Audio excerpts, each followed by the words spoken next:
大半年时间，我每天熬夜到凌晨3点，写出了这套核心代码。现在王建国一句话就要拿走去填赵凯的资源窟窿。如果我在群里拒绝，王建国会立刻利用导师权限卡死我的项目审批。如果我去找学校闹，陈宇绝对会站在王建国那边，用组长的身份压我。他们觉得拿捏住了我的命运，但他们不知道，这套底层核心算法的独立著作权，我已经悄悄注册在自己名下，根本没有开源。我的邮箱里还躺着海外顶尖大厂发来的100万年薪入职邀请。青青，忍一忍，王导是为了团队大局，你别在群里闹情绪，先把数据交出去。晚上回家我给你做你最爱吃的排骨。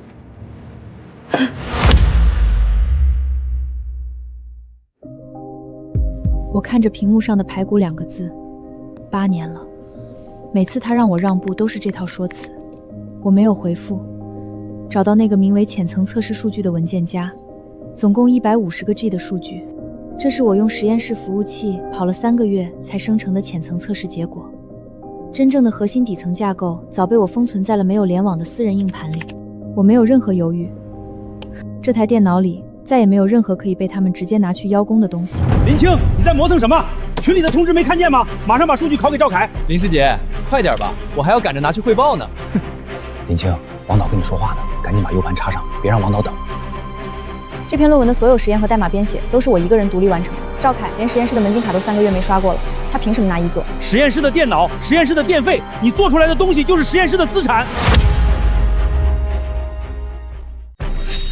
我是你的导师，我是这个重点实验室的主任。我说这篇论文是谁的，就是谁的。没有王导给你平台，你上哪儿去写这么高级的论文？做人不能太自私，要懂得感恩。我来考，你别惹王导生气。你干什么？这台电脑里没有任何数据。林青，你把数据删了。他平时连个基础代码都跑不明白，全靠拿我的现成的数据去汇报。现在数据没了，他连明天早上的项目中期答辩都应付不过去。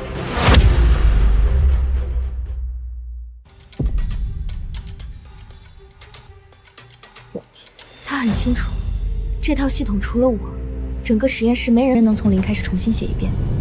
你敢删实验室的数据？你信不信我立刻上报学院，直接褫夺你的项目组资格，让你这辈子都毕不了业。王导，您消消气儿，他肯定是存错地方了，或者备份在云盘里了。林青，你赶紧把备份拿出来，你到底想干什么？你非要把我们俩的前途都毁了吗？我没有理会他的西斯底爪，我拿起桌上的手机，点开那个100多号人的实验室全员大群，按下退出该群的红色按钮。陈宇看见了我的操作，冲过来抓起我的手。林青，你疯了吗？林青，你疯了吗？得罪他？陈宇，你是不是觉得我林青这辈子只能靠着你们这棵烂树活着？你闹够了没有？王导马上就要发火了，你现在去道个歉，把数据找回来，我还能帮你求求情。求情？如果我现在低头，把数据交出去，王建国会立刻用这篇论文给赵凯铺路，陈宇会继续用我的心血去换他的组长位置。我会在这个暗无天日的实验室里继续熬到头发掉光，最后连个完整的毕业证都拿不到。我放弃了那个曾经以为只要隐忍就能换来安稳的选项，因为我终于看清，他们就是一群吸血鬼。他不是蠢，他是坏透了。他把我的退三当成了理所当然的公演。研二那年，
换做以前，陈宇一定会拼命拉着我低头认错，但现在，我连看都没看王建国一眼。对，赶紧把备份拿出来。150万美金？你什么时候去面试的？这是哪家公司的 offer？ 这怎么可能？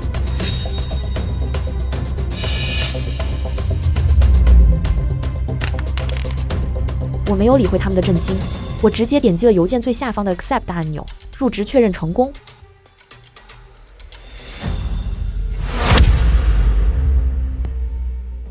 你要走？你走了我怎么办？明天的中期答辩谁来弄？汪导的项目谁来收尾？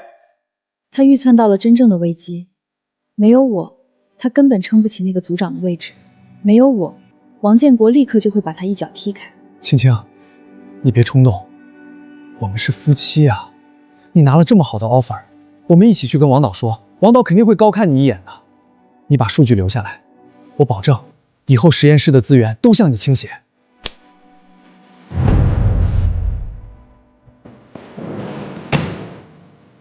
陈宇，我不欠你什么。至于你和王建国的那个烂摊子，你们自己玩吧。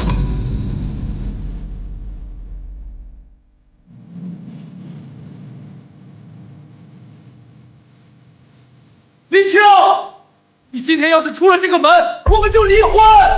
离婚协议书我已经寄到你老家了，你的前途你自己选。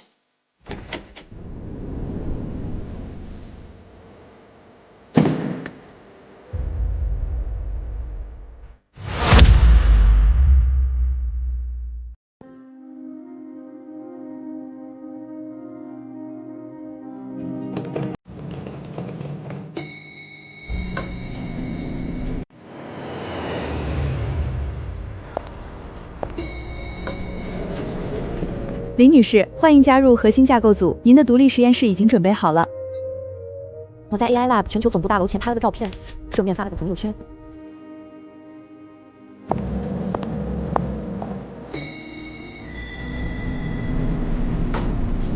这是您的私人办公区，所有服务器权限已经为您开通最高级别。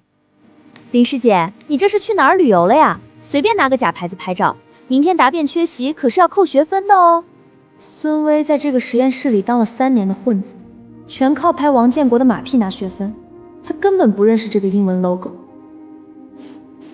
我操 ，AL Lab 总部，那是全球只招顶尖科学家的核心实验室，年薪起步100万美金。孙威显然是去查了定位，他发现不是假的，破防删平了。林师姐，你真跑了！赵凯刚才拿着 U 盘去服务器机房恢复数据，发现你连底层的逻辑日记都粉碎了。赵凯当场就跪在机房了，他明天早上的汇报连个 PPT 模板都凑不出来。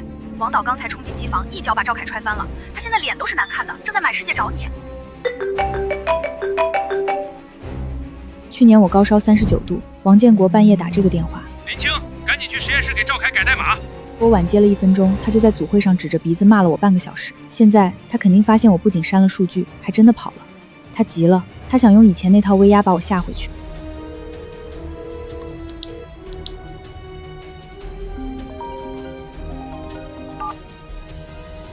林青，你敢挂我电话？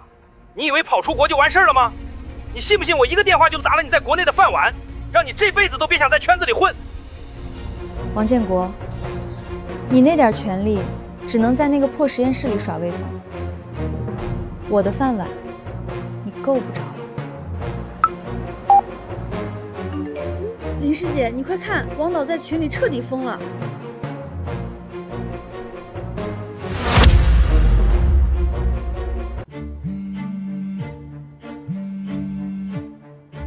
林青，你到底接电话了？你好好看看，隔壁组的刘教授。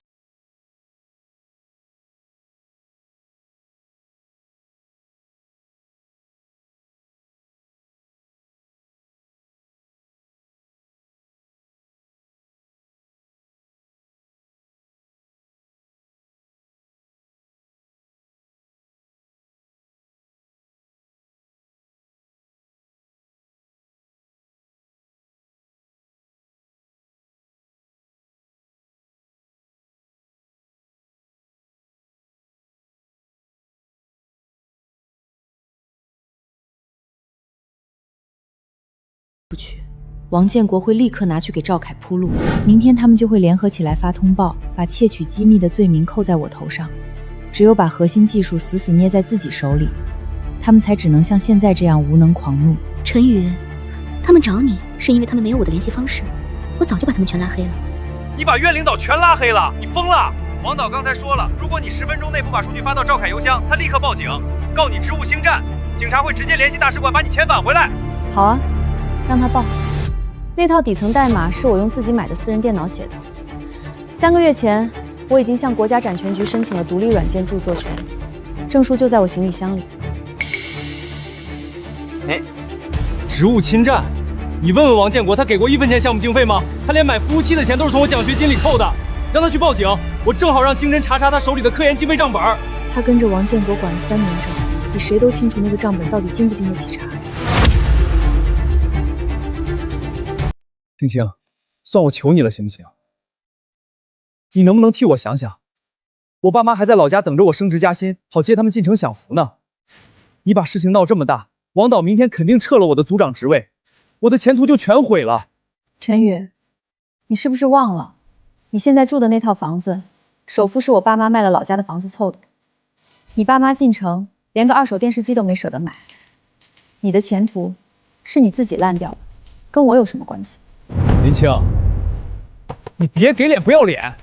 你以为 AR Bob 是什么好进的地方？你一个女人，没有王导在背后给你做背书，没有我们这个团队给你打下手，你根本过不了试用期。你迟早要哭着回来求我。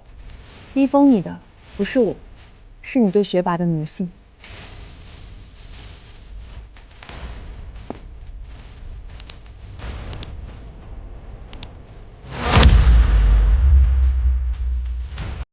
你干了什么？我的手机怎么没声音了？既然你这么怕接他们的电话，我帮你清静一下。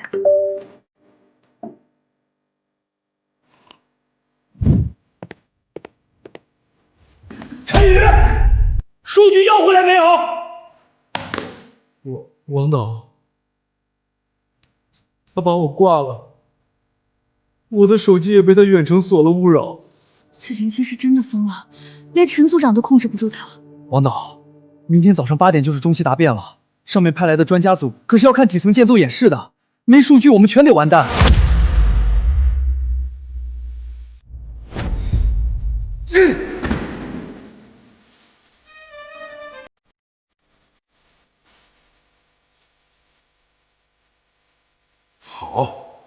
好得很，敬酒不吃吃罚酒。他以为拿着 AL Lab 的 offer 就能翻天了？我认识 AL Lab 大中华区的张副总席，我现在就打给他，让他直接取消林青的入职资格。喂，王主任啊，这么晚打电话有什么指教？张总，是这样，我手底下有个叫林青的学生，手脚不干净，偷了我们国家级项目的核心数据，跑去你们总部入职了。这种品行恶劣的人，你们可千万不能留啊！我建议你们立刻启动辞退程序。王主任，饭可以乱吃，话不能乱说。林青女士是今天下午由我们全球 CEO 亲自签发的特批入职令，直接进入核心架构。她的安保权限是全球最高级别的 S 级，连我都没有权限查阅她的档案。如果你指控我们 S 级核心研究员涉嫌窃密，请你直接向国际法庭提交证据。如果没有证据 ，AL Lab 的全球法务部明天一早就会向你个人发送律师函。S 级权限，全球 CEO 特批。王导，你们惹错人了。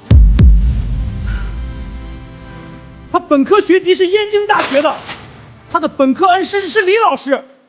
李老师生平最恨手脚不干净、背叛师门的学生。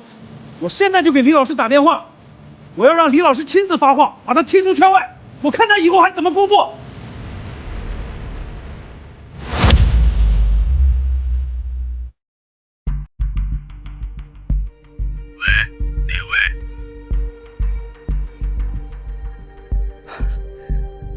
李老，我是燕大重点实验室的王建国啊，这么晚打扰您休息，实在是对不住。王主任啊，有什么事儿吗？李老，是关于您以前带过的那个本科生林青，这孩子，我实在是不忍心说，他为了出国赚大钱，把我们国家级项目的核心底层数据全偷走了。不仅如此，他还把实验室的原始日志全删了，导致我们明天的中期答辩面临流产。这种学术败类，简直是给您老人家脸上抹黑呀！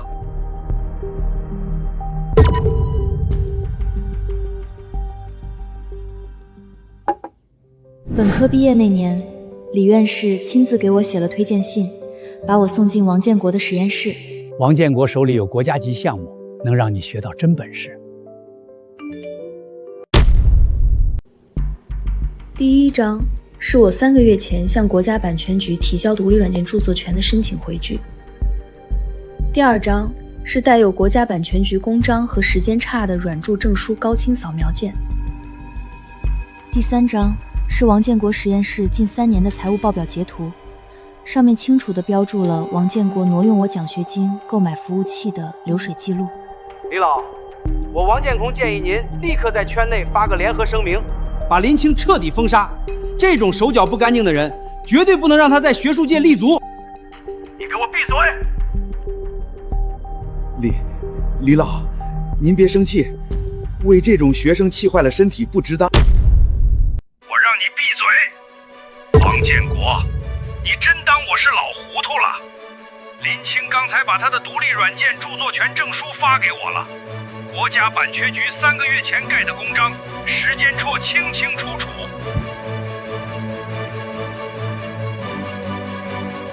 什么？软著？那是他自己私人电脑一行一行敲出来的底层架构。你不仅1分钱项目经费没给他出，还挪用他的奖学金买服务器。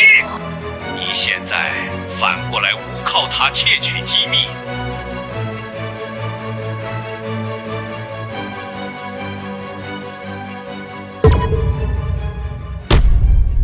王建国，你强抢学生的学术成果，逼走核心科研人员。明天早上的中期答辩，我会亲自作为专家组组长出席。如果你拿不出一份属于你自己的底层逻辑架构，我会直接上报科技部，撤销你重点实验室主任的职务，冻结你所有项目资金。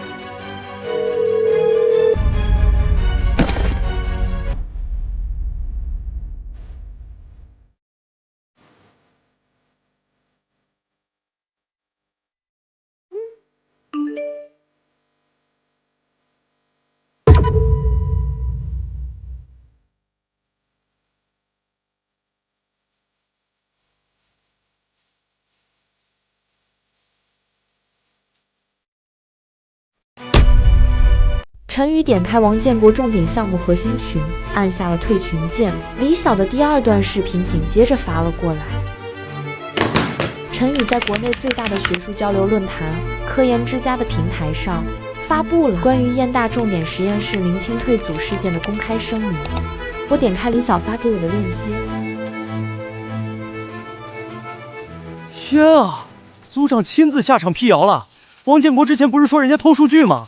这是彻底翻脸了，陈宇连自己的前途都不要了。陈宇居然敢实名发帖，他在这个圈子里混了8年，把王建国当亲爹一样供着。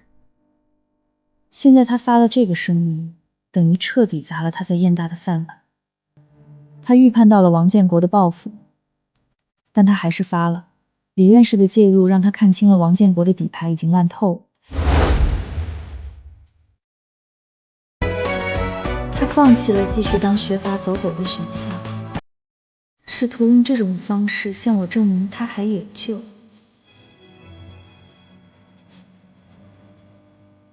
李院士，我是陈宇，对不起，我之前太懦弱了。林清没有错，错的是我和王导。我愿意接受学院的一切处分。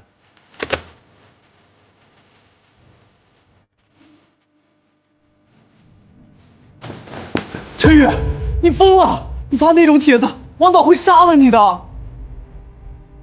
公开。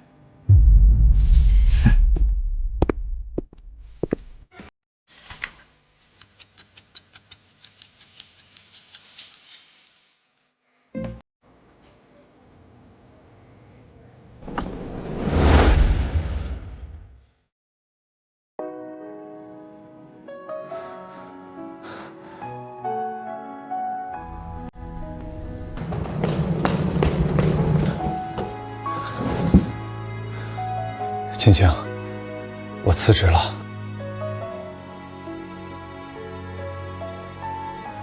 看到了。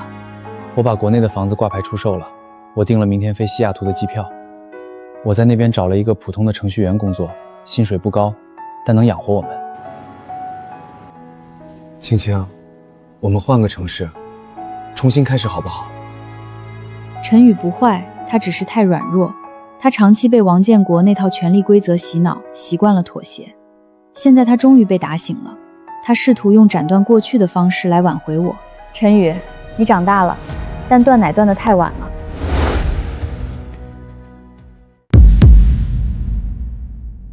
我知道我以前混蛋，我知道我让你受了太多委屈。我已经和王建国彻底划清界限了，我连学籍都不要了，还要我怎么样？我从来都不让你牺牲前途，我要的是你站着把钱挣了。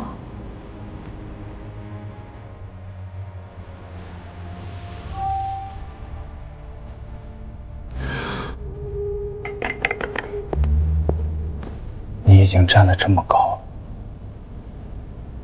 你回国吧，房子不用卖，你爸妈还需要地方住。那你呢？你愿意跟我回国？不，我在这里挺好。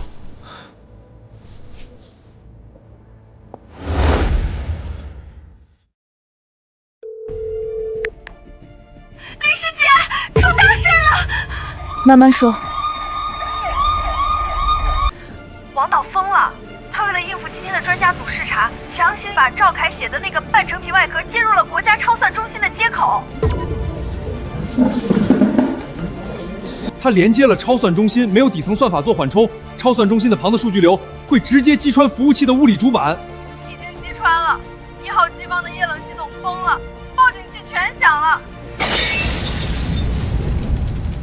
王导，服务器起火了，火窜出来了，快拉电闸！快拉电闸呀！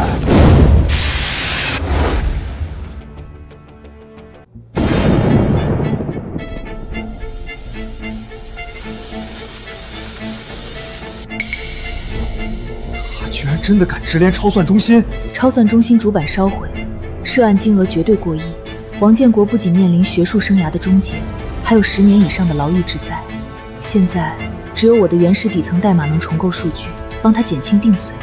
他一定会像疯狗一样找我。去机场 ，AL Lab 大中华区需要我配合国内科技部做技术事故鉴定。他突然意识到，我根本不是回去救场的，我是回去给王建国定罪。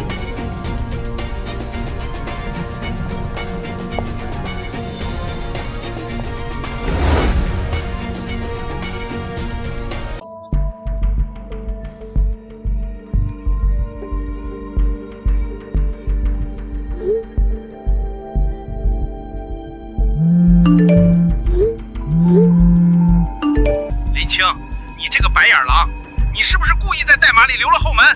你马上把完整的底层架构发给我，立刻，马上！超算中心的主机烧了，上面派了调查组下来。你不把数据交出来，我让你这辈子都回不了国。林青，青青，你接电话好不好？导师平时对你不薄啊，你不能见死不救。赵凯那个废物根本不能懂你的估价，数据全乱了。只要你把数据发回来，我马上向学院申请恢复你的一座署名权，我让你当重点项目的副组长。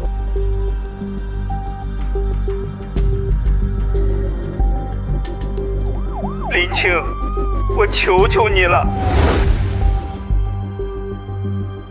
经侦的人已经到实验室了，他们要查账本，还要查超算中心的定损。1个亿呀，我砸锅卖铁也赔不起啊！你把代码给我，让我把系统补救回来，不然我要坐牢的！我要坐牢的！你接电话呀，我给你磕头了。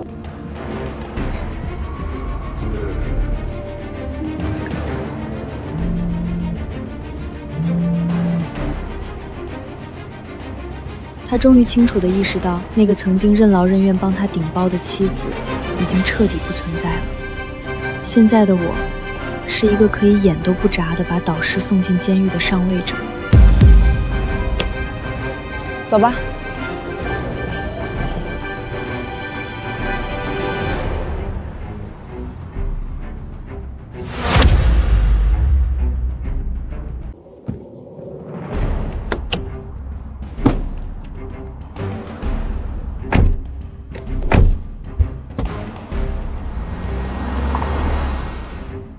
走了。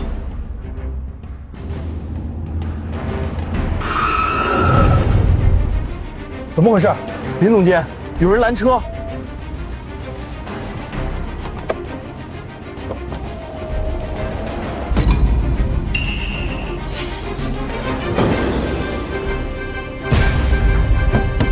林青，我知道你在里面。林青，我知道你在里面。林青，我知道你在里面。林总监，需要我直接报警吗？不用，我自己处理。如果现在让司机报警，警察只会以寻衅滋事带走他，这远远不够。超算中心的事故暂定明天才出结果，我需要在这个时候不让他存在一丝侥幸，让他自己当众承认违规接入超算中心的事实。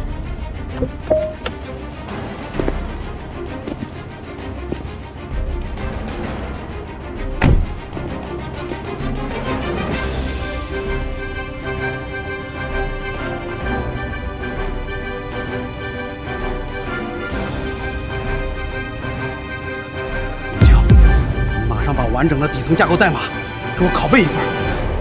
我是你的导师，一日为师，终生为父。你今天如果不把代码交出来，我拼了这条老命也要在全国学术界发联合声明，我让你这辈子在国内连个初级研究员都当不上。你是不是忘了，超算中心的物理主板已经烧毁了？你强行把赵凯写的半成品外壳接入国家级接口，涉案金额超过1个亿，你现在拿什么封杀我？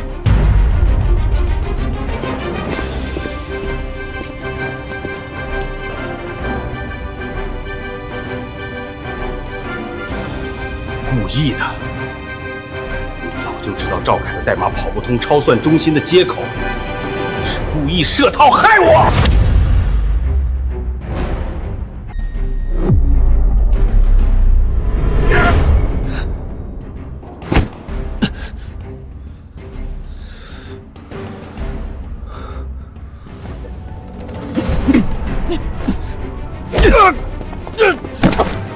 王建国，你够了！林青根本没有设套，是你自己贪得无厌。王建国，你挪用林青的奖学金买私人服务器，你逼着全组人在实验数据上造假填你的窟窿，你抢了林青的一座署名权，转头就卖给赵凯铺路，你还是人吗？我告诉你，你的好日子到头了。我以前瞎了眼，跟着你和稀泥。从今天起，我和你的实验室没有任何关系。你准备好在监狱里待满10年吧。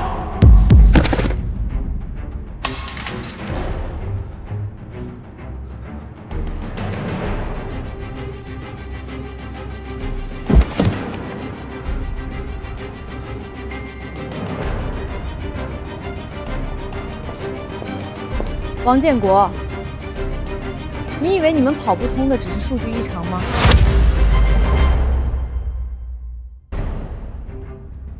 你以为你们跑不通的只是数据异常吗？半个月前，我在实验室的电脑上按下了回论键，我格式化了所有的浅层数据，但我保留了最核心的底层逻辑框架。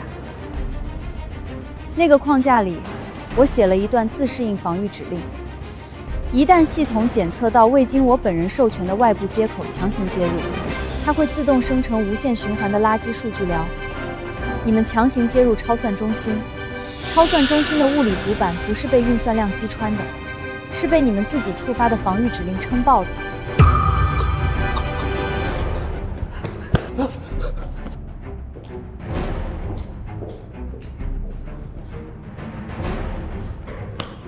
干什么的？让你们进来的。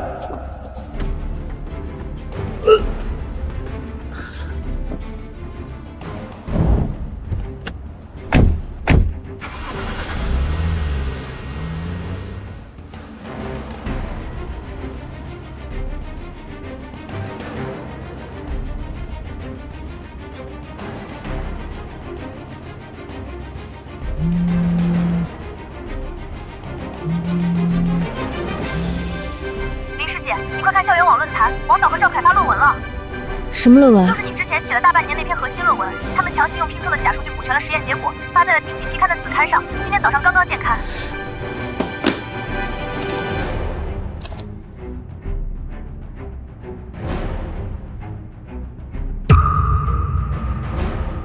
王建国在这个时候强行发论文，他的目的很明确，超算中心的事故鉴定报告已经出来了，王建国面临过亿的赔偿和牢狱之灾，他必须向学校和科技部证明这个项目具有极其重大的国家级战略价值。只要顶级期刊认可了这篇论文，他就能以科研探索中的合理损耗为借口，向上面申请免除赔偿，甚至能借此拉到巨额投资，填补超算中心的窟窿。这是他最后一根救命稻草，他把所有的赌注都压在了这篇造假的论文上。晴晴，王建国发论文了，我看到了，他疯了，他居然敢用假数据投顶刊，他以为这样就能翻盘？翻不了。王建国以为他抓住了救生鞋，他不知道那是绑着10块的绳索。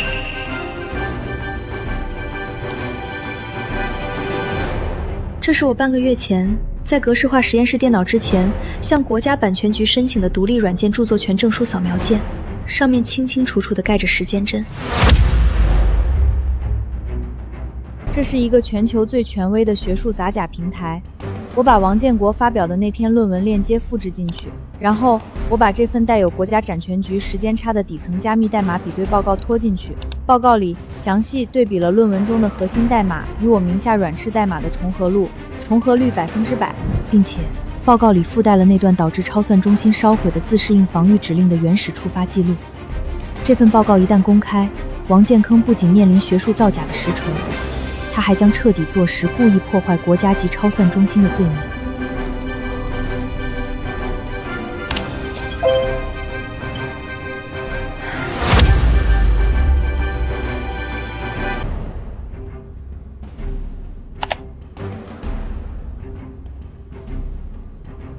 国际学术打假平台的响应机制我早就摸透了，一旦系统检测到附带国家版权局时间琛的底层代码重合率达到100%，系统会自动触发红色警报。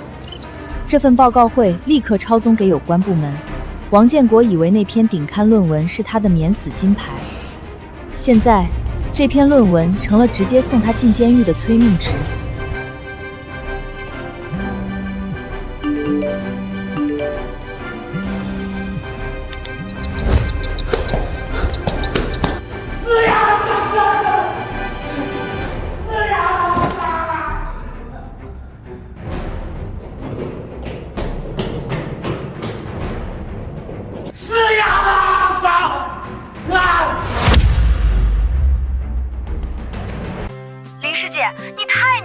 科技部调查组直接带着警察来了，查出王建国不但学术造假，还涉嫌职务侵占和窃取重点机密。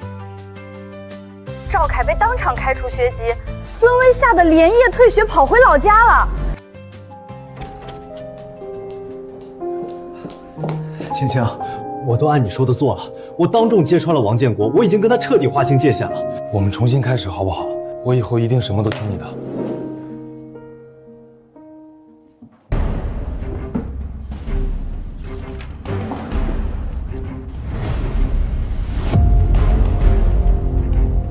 晴，你什么意思？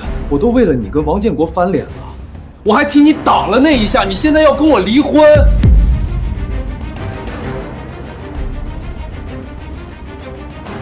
你不是为了我翻脸，你是看到超算中心删毁，王建国注定要坐牢，你怕牵连到你自己的前途。你在实验室和稀泥的这8年，每一次都在牺牲我的心血去讨好王建国。你挡那一下，只是为了给自己找个不用被抓的台阶。以前那个总是在深夜里帮他改代码、替他顶雷的林青，早就跟那些浅层数据一起被格式化了。现在的他，在我眼里，只是一个试图继续吸血的寄生虫。签了他，不然我就把你帮王建国做假账的那些流水记录一起打包发给金申。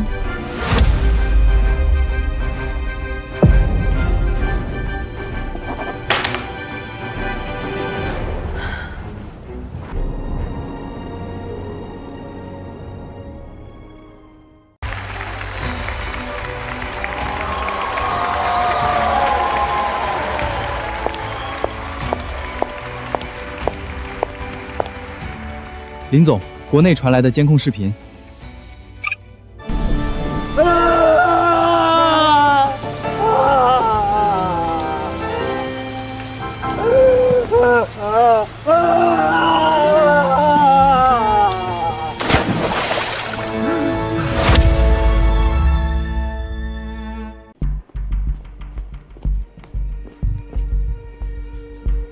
把王建国留下来那些破铜烂铁全部打包封存，今天之内必须清理干净。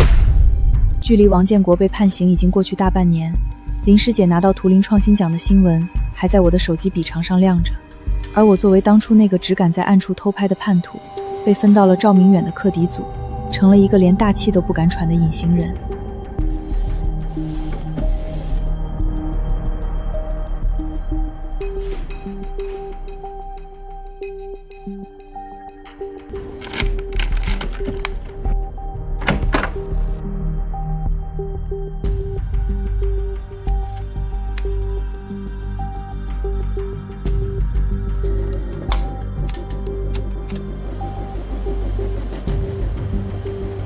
检测到最高权限物理接入，定时隐藏文件已解锁。周正达是燕大计算机学院的副院长，也是赵明远的直属上级。王建国在进去之前，居然把这么大一笔黑钱秘密转移给了他。你在看什么？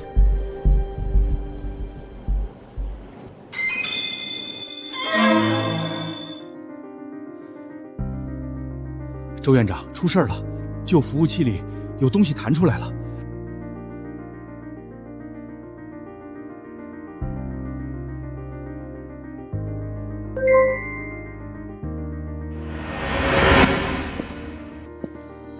别怪我，我也是被逼的。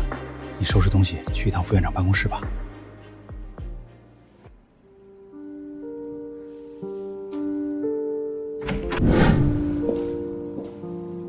李晓同学，坐。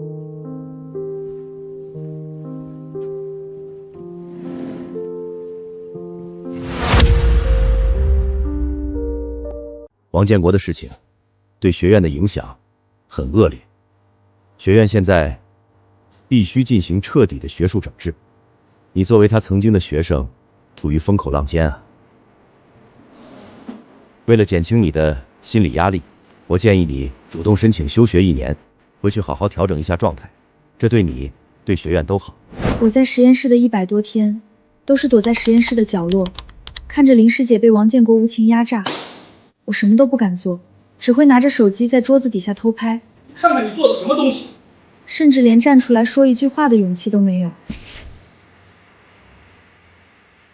周院长，我的课题没有任何学术不断，我不休学。李晓，有些规矩不是你能挑战的，你还有最后一次机会，主动退学，我保你安全离开。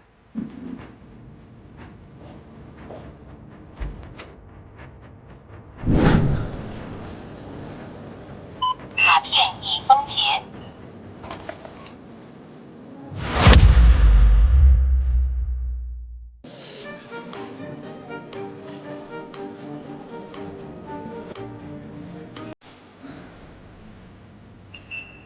信息同步异常，正在维护。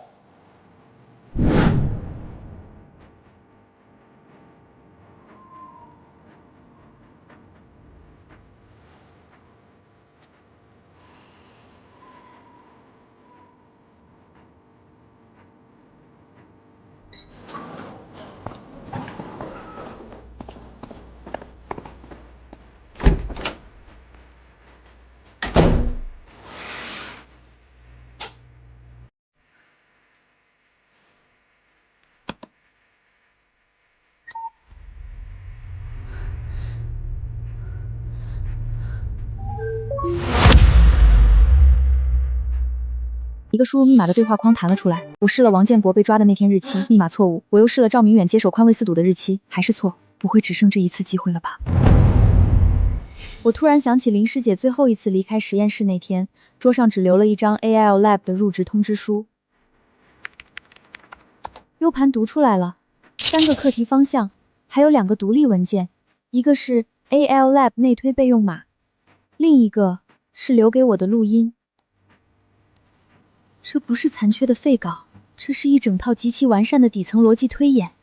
林师姐把最难的部分全都替我拆开了，只要顺着这条路跑出数据，任何一个方向都够我独立发出一篇顶温。这是他留给我的护甲，只要论文发出去，谁也别想再拿学术能力不足压我。可我很快就明白，这东西要命。如果周正达知道 U 盘在我手里，他不会只逼我休学，他会直接毁了我。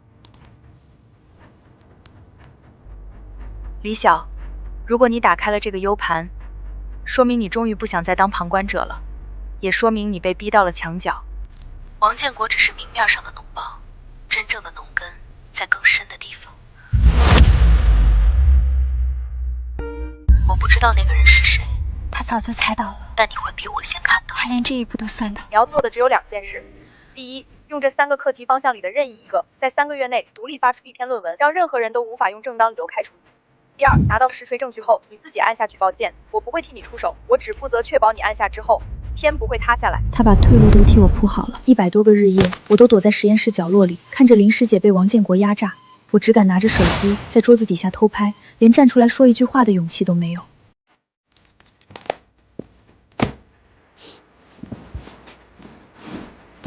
他把路铺到这儿了，剩下的该我自己走。这一次我不躲了。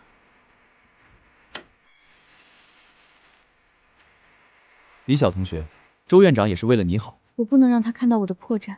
你的饭卡和门禁都已经停了，你在学校里连基本生活都维持不下去。签了休学申请，回家休息1年，对大家都好。我必须让他们觉得我已经崩溃。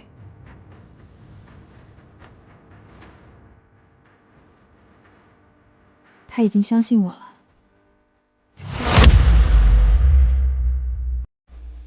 该生情绪极度低落，已丧失对抗意愿，建议尽快办理离校手续。周院长，那丫头估计是被吓破胆了。一个连饭都吃不起的穷学生，能掀起什么风浪？去办手续，把他的学籍走流程注销掉。另外，王建国留下的那些纸质档案，抓紧时间清理。是。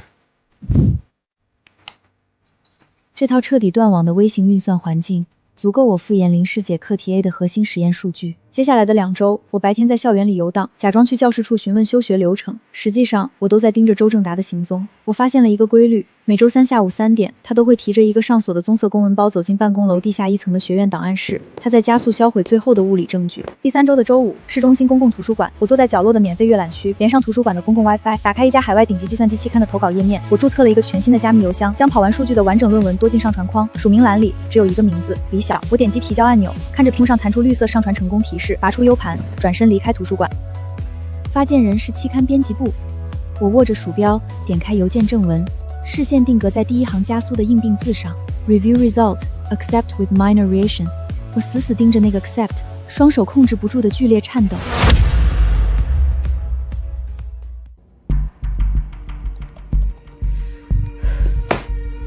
有了这层护甲，我终于可以执行下一步计划。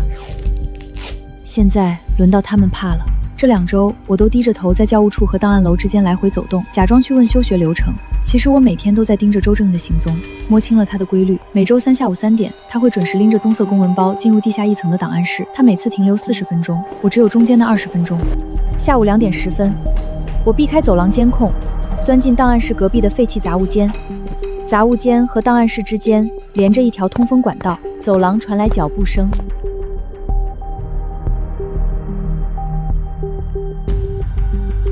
他从包里拿出一叠打印好的替换液和一瓶特制的消字灵。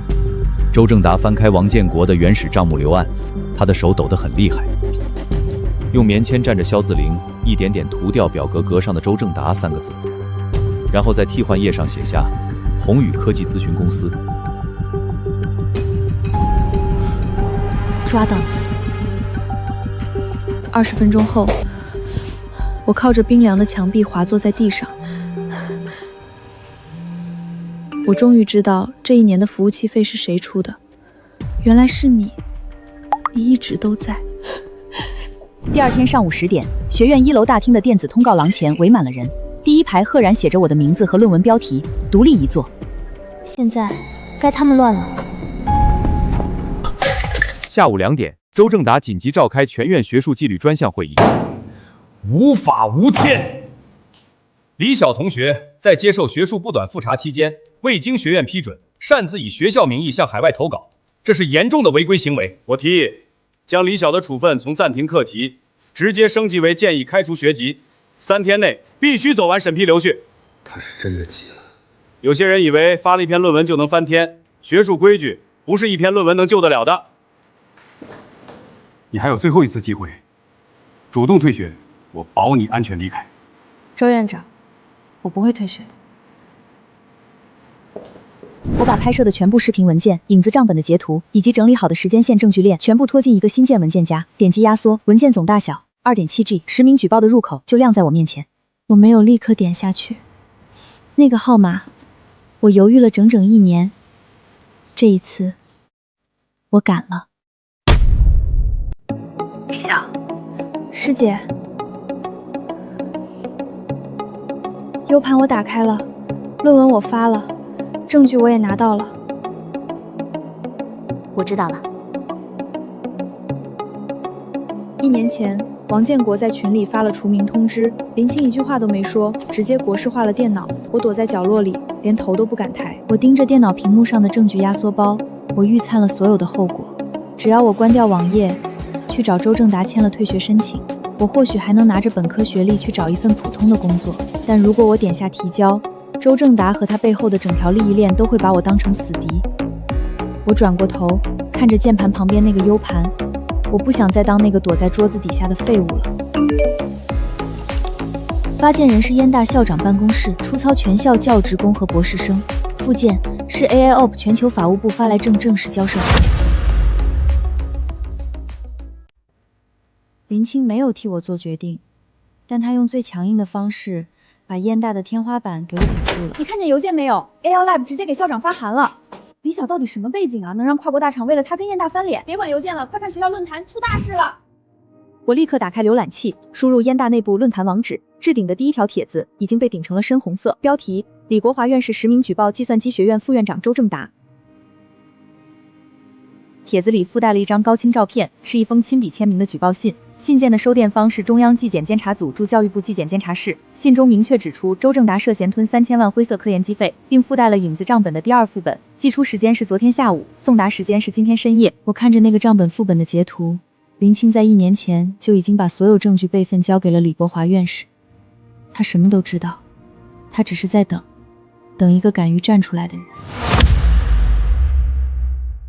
宿舍楼外突然传来刺耳的车鸣笛声，红蓝相间的车灯光芒透过窗帘的缝隙打在我的书桌上。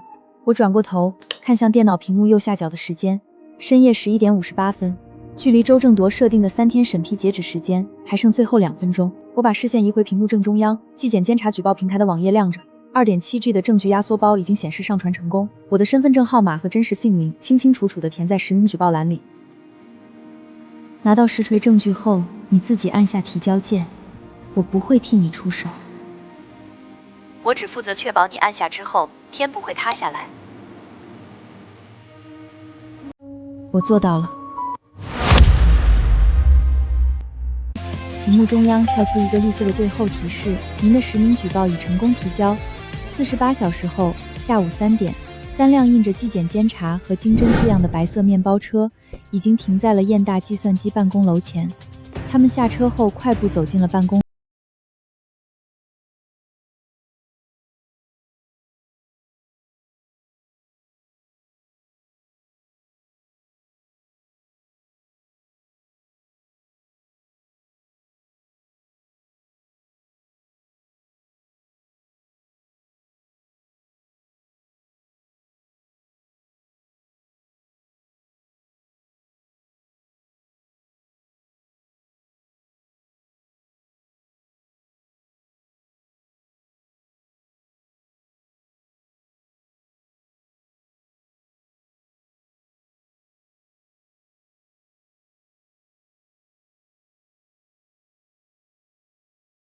只有做完了该做的事之后，那种